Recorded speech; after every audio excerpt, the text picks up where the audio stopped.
उस पवित्र परमेश्वर के पवित्र नाम से हम इस संध्या को आप सभी लोगों का स्वागत करते हैं प्रभु यीशु मसीह के नाम से। लगातार हम परमेश्वर के गुणों के बारे में जैसे हम अध्ययन कर रहे हैं, आज भी हम परमेश्वर के एक गुण को हम अध्ययन करने पर है।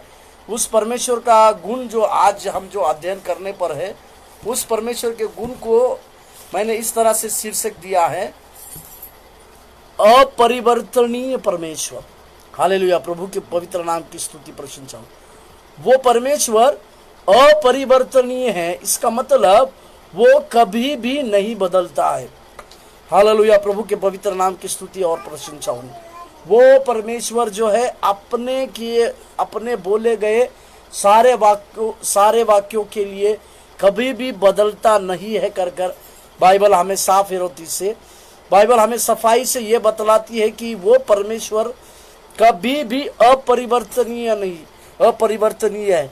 मतलब उसमें कोई परिवर्तन नहीं है, वो बदलता नहीं है, अपनी दी हुई बातों में बदलता नहीं। इसी के लिए इस वचन के आधार पर हम इन बातों को देखेंगे कि परमेश्वर ने जो बातों को कही है वो आप लोगों के लिए और हमारे लिए कितना फायदेमंद है, और परमेश्वर उस बातों के द्वारा अपने नाम की महिमा को किस तरह से लेने पर है। इन सारी बातों के द्वारा हम कुछ आज नई बातों को सीखेंगे।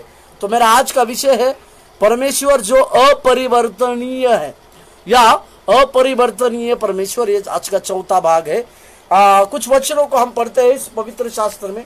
मैं फिर से आपको याद दिलाऊं, आपके जीवन में परमेश्वर के गुणों को अगर आपको जानना है, परमेश्वर कौन है और वो हमारे जीवनों में किस तरह से कार्य करने पर चाहता है, इन सारे उसके गुणों को अगर आप अध्ययन करना चाहते हैं या उस गुणों को देखना चाहते हैं, तो परमेश्वर के द्वारा लिखित दिए हुए वचन, ये परमेश्वर के दिए गए पवित्र शास्त्र बाइबल के द्वारा लिखित वचनों के आधार पर ही हम उस परमेश्वर को पहचान सकते हैं, हम उस परमेश्वर की महिमा कर सकते हैं, हम उस परमेश्वर की प्रशंसा कर सकते हैं और साथ ही हम उस परमेश्वर के सम्मुख में बैठ भी सकते हैं।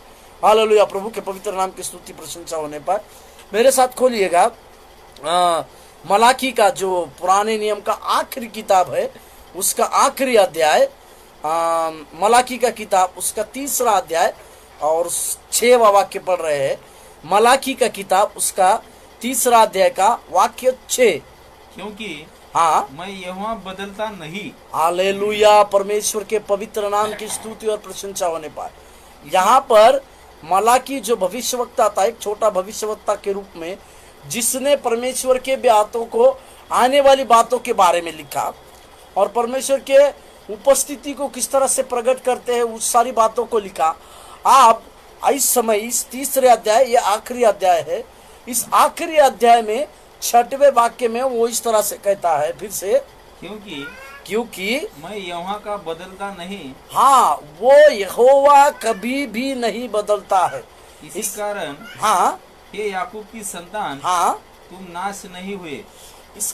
देखिए कितना बढ़िया, एक अच्छे से एक भविष्यवाणी के रूप में परमेश्वर जो है एक बात को स्पष्ट कर रहे हैं कि याकूब और याकूब के वंश जो है, उन्होंने परमेश्वर, वो नष्ट ना होने का कारण ये था कि जो प्रतिज्ञा याकूब के पास परमेश्वर ने जो दी थी, बेतेल में जो परमेश्वर ने याकूब के पास जो प्रतिज्ञा दी थी, वो प्रतिज्ञा को परमेश्वर ने स्मरण रखा और वो प्रतिज्ञा उसके पीढ़ी पीढ़ी के लोगों तक बनाए रखा। इसी के चलते परमेश्वर ने ये कहा कि तुम याकूब के वंश, तुम नष्ट ना हुए। उस प्रतिज्ञा को हम थोड़ा सा पढ़े और फिर हम आगे की ओर जाए। उत्पत्ति का किताब उसका 28वां अध्याय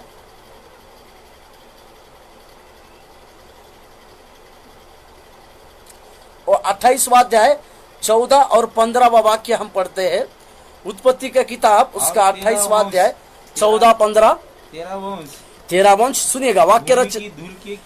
ये परमेश्वर बेतेल की जगह पे खुद स्वयं परमेश्वर उस याकूब को दर्शन देकर कहता है, और 13 वंश भूमि की धूल के किनकों के समान बहुत होगा। हालेलुया, ये परमेश्वर वायदा दे रहा है याकूब को, जबकि याकूब स्वप्न में इस प्रकार के विशाल दर्शन को देख रहा है। और पश्चिम पूरब उत्तर दक्षिण चारों ओर फैलता जाएगा। चारों ओर फैलता जाएगा।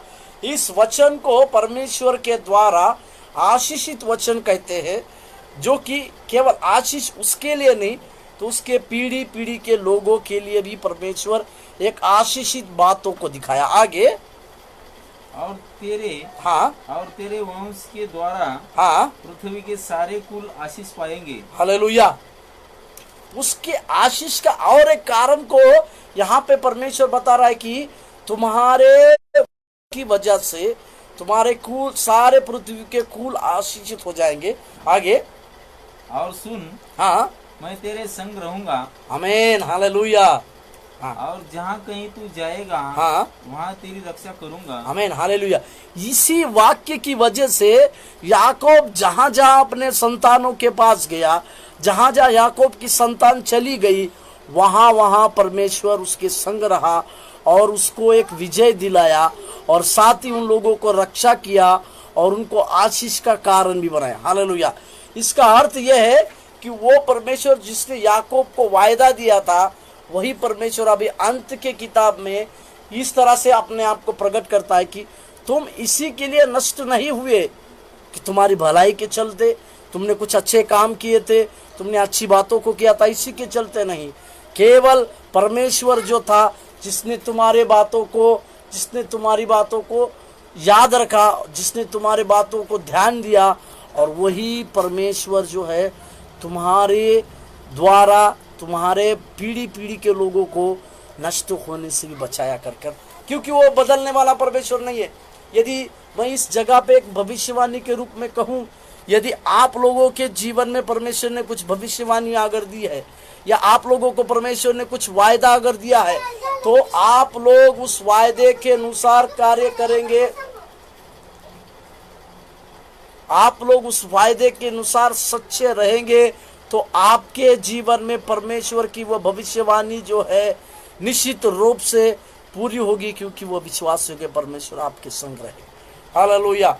क्योंकि वो नहीं बदलने वाला परमेश्वर आपके संग रहकर आपको ये दिखाएगा, आपको ये बताएगा कि वो जो है आपके जीवन में कार्य करने वाला परमेश्वर है। और एक वाक्य को पढ़ते हैं हम, गिनती का किताब उसका 23 का 19वां वाक्य। गिनती का किताब उसका 23 का 19।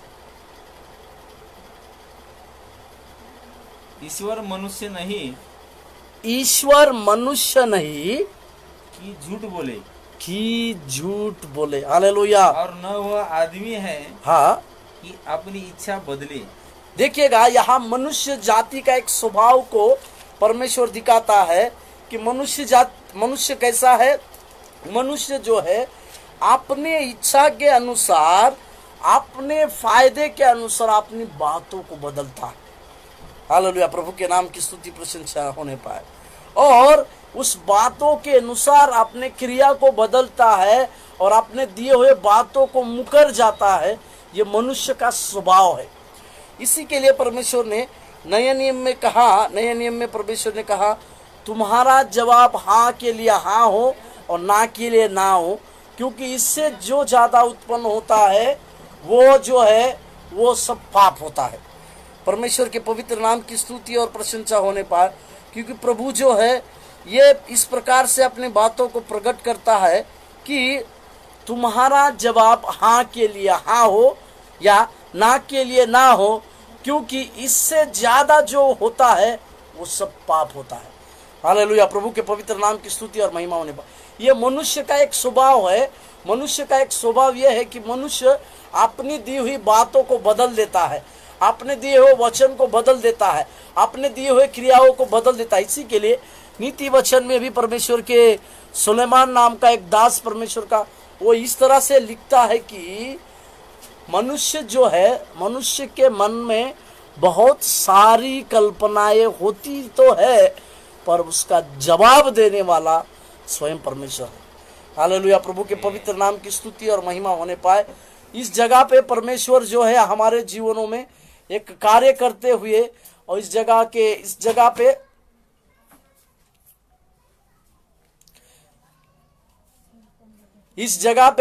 ऐसी जगह पे परमेश्वर जो है हमारे जीवन में एक लगातार बड़े कार्य करते हुए हम देख पाते हैं, क्योंकि परमेश्वर जो है अपने दिए हुई बातों को कभी बदलता नहीं है।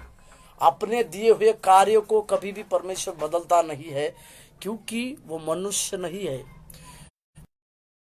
उसका स्वभाव परमेश्वर का बिल्कुल नहीं है। मनुष्य अपने दी हुई बातों को बदल देता है। हालेलुया। इसके लिए पुराने 10 आज्ञाओं में परमेश्वर ने एक बात के ऊपर जोर दिया था। निर्गमन का किताब उसमें 20वां अध्याय में हम एक बात को अगर हम पढ़े तो जब परमेश्वर 10 आज्ञा को दे रहा है तो उस 10 आज्ञा में एक बात को कहा गया था। निर्गमन का किताब उसका 20 अध्याय का 7वां वाक्य हम पढ़ते हैं। तू अपने परमेश्वर का नाम व्यर्थ न लेना, व्यर्थ ना लेना, परमेश्वर का नाम व्यर्थ ना लेना, क्योंकि जो यहोवा का नाम व्यर्थ ले वह उसको निर्दोष न ठहराएगा। इसका अर्थ यह है कि कभी कभी मनुष्य इस स्वभाव का भी होता है कि परमेश्वर के नाम का भी व्यर्थ, परमेश्वर का नाम भी व्यर्थ लेने की संभावना है। और एक जगह पे इस तरह से लिखा है, तू अपनी कि साक्षी को भी रखा संभाले रख बोलकर लिखता है परमेश्वर, अपनी गवाही। इस तरह से परमेश्वर कई एक बातों को जब हमारे जीवन में करता है, कई एक बातों को हमारे ऊपर प्रकट करता है, क्योंकि वो कुछ भी हो हमारे जीवन में कभी भी बदलाव करने वाला परमेश्वर नहीं। वो जो बात करता है, वो जो बात हमारे जीवन में, आपके जीवन में जो करता है वो अपरिवर्तनीय है। एक उसने कहा भजन संहिता में, एक बार मैंने दावीद के घराने से शपथ खाई कि उसके घराने को कभी नहीं छोड़ूंगा। मतलब यस, परमेश्वर ने एक बार शपथ खा ली कि दाऊद को वो कभी नहीं छोड़ेगा, उसके घराने को कभी नहीं छोड़ेगा। और आखिरी तक, दाऊद के जीवन के आखिरी अंतिम दिनों तक कभी परमेश्वर ने उसके घराने को नहीं छोड़ा। उसी के द्वारा, उसी के वंश सुलेमान के द्वारा परमेश्वर ने अपने मंदिर को, अपने भवन का निर्माण को भी किया। और उस भवन के लिए परमेश्वर ने कहा, इस भवन में की जाने वाली प्रार्थना के ऊपर मेरी आंखें सदा रहेगी। इसका मतलब परमेश्वर जो है अपने दिए हुए बातों के लिए विश्वास योग्य है। अपने दिए हुए बातों के लिए जो बात बोलते हैं वो बातों को पूरी करने के लिए भी सामर्थी परमेश्वर है, और वो सारी बातों को पूरी करते। और एक वचन को हम पढ़ते हैं, भजन संहिता का किताब उसका 102 26 से लेकर 27 तक। भजन संहिता 102 26 और 27, 102 में 26 और 27 वाक्य पढ़ते हैं। वह तो नाश होगा, परंतु तू बना रहेगा। देखिए, यहाँ पर नाश होगा परंतु तू बना रहेगा। और सब वह सब कपड़े के समान पुराना हो जाएगा, तो उसको वस्त्र की नाई बदलेगा, और वह तो बदल बजाएगा, परंतु तू वही है, और तेरे वर्षों का अंत नहीं होने का। हालेलुया। 27वां वाक्य फिर से पढ़िए। परंतु तू वही है, तू वही है, और तेरे वर्षों का अंत नहीं होने का। आमीन। तेरे वर्षों का अंत नहीं होगा बोलकर परमेश्वर इस प्रकार को अपने जीवन की बातों को, अपने कहे हुए बातों को परमेश्वर प्रकट करता है। क्योंकि परमेश्वर जो है हम लोगों के लिए कभी भी कोई भी जो बात कहते हैं वो बात से कभी भी मुकरते नहीं। जब मूसा को परमेश्वर 10 आज्ञा दे रहा था तो मूसा को 10 आज्ञा देते समय परमेश्वर और एक बात को कहा, तू झूठ ना बोलना कर कहा। मनुष्य का स्वभाव जो है, उस वचन को पढ़ते हैं निर्गमन का किताब फिर से 20वां अध्याय में जब हम आते हैं तो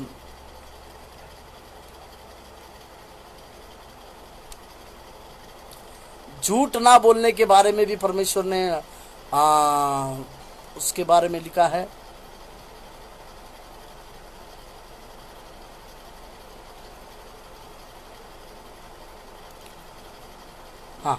परमेश्वर ने कहा कि झूठ जो है ना बोलने के बारे में परमेश्वर ने इस तरह से कहा कि परमेश्वर जो है, मनुष्य झूठ बोल सकता है, मनुष्य अपने कामों के अनुसार अपने वायदे के अनुसार सब चीज़ों को बदल सकता है, पर परमेश्वर जो है वो आपके और मेरे विचार से परे है। इसी के लिए यशायाह की किताब में इस तरह से लिखा हुआ है कि मनुष्य परमेश्वर और मनुष्य को देखना अलग बात है।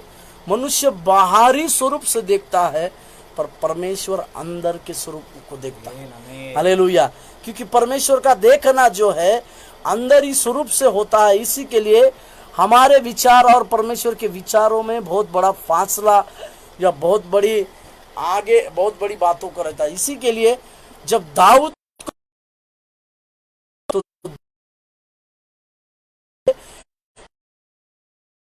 शमूएल नबी को एक बात को कहा, ना तो उसके रंग पर जाना, ना तो उसके रूप पर जाना, क्योंकि यहोवा इन सबको नहीं देखा है परंतु उसके हृदय को देखा है करके परमेश्वर ने इस तरह से बात दाऊद के जीवन में कही। और यही बात नए नियम में प्रेरितों के काम 13:22 में जब हम पढ़ते हैं तो वहां लिखा है मेरा मन लायक दाऊद बोल के। हालेलुया। प्रभु के पवित्र नाम की स्तुति और प्रशंसा होने पाए। परमेश्वर के पवित्र और सामर्थी नाम को हम जब जानते हैं, उस परमेश्वर के कार्यों के द्वारा, उस पवित्र प्रभु के द्वारा हमारे जीवन में परमेश्वर की लगातार आप होने पाए। हाँ, एक बड़ी आशा, बहुत बड़ा वाक्य को दिया प्रेरितों के काम उसका 13:22 वाक्य। फिर उसे अलग करके हाँ दाऊद को उनका राजा बनाया। हाँ, उसने गवाही दी। देखिए, दाऊद के विषय में किसी मनुष्य की गवाही नहीं है, किसी राजा प्रधानों की गवाही नहीं है, पर स्वयं परमेश्वर की गवाही है। हाँ, कि मुझे एक मनुष्य, हाँ, यीशु का पुत्र दाऊद, इसे का पुत्र दाऊद, हाँ, मेरे मन के अनुसार मिल गया मेरे मन लायक व्यक्ति मिल गया है। वही मेरे सारी इच्छा पूरी करेगा। हालेलुया। प्रभु के पवित्र नाम की। वो दाऊद इसके लिए मन लायक व्यक्ति बना है क्योंकि परमेश्वर की ये इच्छा थी कि दाऊद ही वो व्यक्ति बनेगा जो परमेश्वर की सारी इच्छाओं को, सारी बातों को वो अकेला पूरा करेगा। इसके लिए दाऊद को परमेश्वर ने उसके हृदय का मन लायक व्यक्ति का, और आखिरी तक, दाऊद के अंत तक दाऊद को परमेश्वर ने उसी तरह से देखा और उसी तरह से जाना।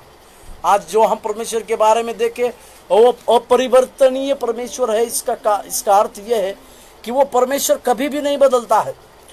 उसने कहा कि मैं न कभी बदलूंगा।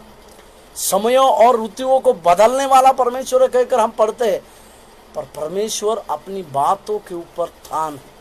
जो कुछ बातों को करता है उस बातों के ऊपर परमेश्वर एकदम ठान रहता है कि वो बातें उसके जीवन में करना है कर। आज हम इस परमेश्वर के पवित्र नाम को ऊंचा उठाते हुए हम इस प्रार्थना को करें कि प्रभु, आपने जो वायदे हमारे जीवन में दिए थे, आपने जो भविष्यवाणियां मेरे जीवन में दी थी, उन सारी भविष्यवाणियों को मैं आज फिर से स्वीकार करता हूं, क्योंकि मैं विश्वास योग्य बन नहीं पाया हूं, पर आप मेरे लिए विश्वास योग्य है, क्योंकि मुझे बुलाने वाला विश्वास योग्य है। उस बुलाने वाले के नाम से हम ये कहने पाए कि प्रभु, तू मेरे जीवन में जो चाहिए वो करे। हालेलुया। प्रभु के पवित्र नाम की स्तुति और महिमा होने पाए। वो बुलाने वाले परमेश्वर के नाम से जब हम कुछ कार्य करें, प्रभु हमारे जीवन में कार्य करने पाए। आइए हम अपने आंखों को इस समय बंद करें और प्रभु को कहे कि प्रभु तो हमारे जीवन में कार्य कर। धन्यवाद देते प्रभु, धन्यवाद।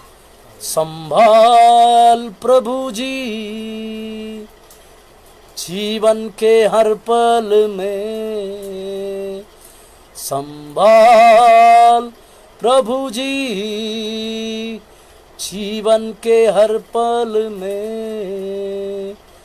अभी तक हमको संभाला तूने, आगे भी अगुवाई कर। अभी तक हमको संभाला तूने, आगे भी अगुवाई कर। संभाल प्रभु जी जीवन के हर पल में। जैसे मुर्गी बच्चों को अपने पंखों तले छिपाती, जैसे मुर्गी बच्चों को अपने पंखों तले छिपाती, वैसी ही तेरी छाया शरण रहे हमारा, वैसी ही तेरी छाया शरण रहे हमारा। पिताजी हम ये बात जानते हैं प्रभु कि जब कभी भी हम तेरे सम्मुख में आते हैं, तेरे सम्मुख में जब तेरे शरण में आते हैं प्रभु, ये बात को हम जान गए कि तू कभी भी बदलता नहीं है। मनुष्य स्वभाव बदलता है प्रभु, पर हमारा परमेश्वर कभी भी बदलता नहीं। इसलिए हम प्रार्थना करते हैं प्रभु जी, इस वायरस को प्रभु हमारे देश से इस समय नष्ट होने के लिए हम प्रार्थना करते हैं राजा। तेरी दया और तेरी अनुग्रह फिर से हम लोगों के ऊपर होने पाए प्रभु। उन सारे शत्रु के गढ़ यीशु मसीह के नाम से फिर से टूटने के लिए भी हम प्रार्थना करते हैं राजा। तेरी दया और तेरी अनुग्रह मिलने के लिए भी हम प्रार्थना करते हैं प्रभु जी। यीशु तू सहायता करने वाला और मदद करने वाला परमेश्वर बनने के लिए भी हम इस समय प्रार्थना करते हैं राजा। तेरी दया और तेरे अनुग्रह मिलने के लिए भी हम प्रार्थना करते हैं प्रभु जी। जो लोगों को प्रभु जी, जो अपने लोग खो रहे हैं प्रभु, उनको यीशु मसीह की शांति थामे रहने के लिए भी हम प्रार्थना करते हैं। तो सहायता कर और मदद कर। तेरी आशीष सारे लोगों के साथ बनी रहे प्रभु। इसके पीछे काम करने वाले हमारे डॉक्टर्स, हमारे नर्स, हमारे पुलिस दल, प्रभु यीशु मसीह के नाम से उनको आशीष देते हुए हम प्रार्थना करते हैं। तो सहायता और मदद कर, यीशु मसीह के नाम से इस प्रार्थना मांगते हैं। आमीन। प्रभु आप लोगों को आशीष दे।